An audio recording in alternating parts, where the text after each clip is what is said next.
In the heart of Paris, the city's usual hustle and bustle was overshadowed by the roar of thousands of voices united in frustration.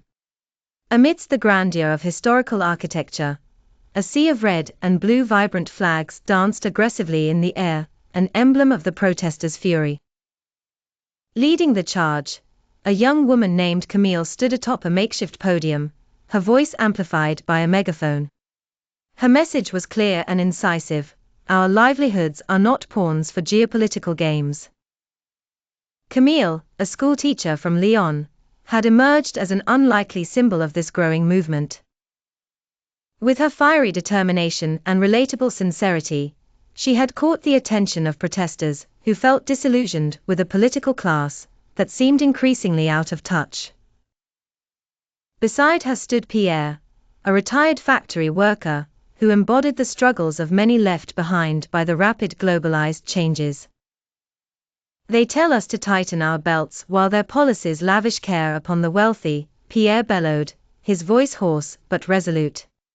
His words incited a chorus of agreement, reinforcing the unity of their shared experience. Emmanuel Macron, the focus of much of this ire, was depicted in caricatures that seemed omnipresent among the crowd.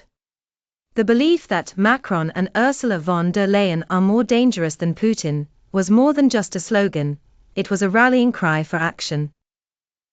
The streets were filled with not just experienced activists, but also students, families, and pensioners, all echoing Camille and Pierre's sentiments. Their collective anger was not only directed at France's leadership, but also at the broader European establishment. As the protest continued, the skies grew darker, yet it did nothing to dampen spirits. As night fell, lights from phones spread across the plaza like stars, symbolizing hope amidst uncertainty. Camille paused, taking in the scene. Together, we are a force, she cried into the night, the response a powerful roar that promised change, if not tomorrow, then someday soon. The protest was a declaration, an insistence that the voices of ordinary people could not be silenced.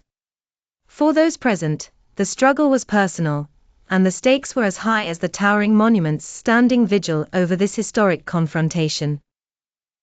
Their voices promised to echo long after the chants faded, calling for a reckoning, not just of policies, but of a vision for a more equitable future.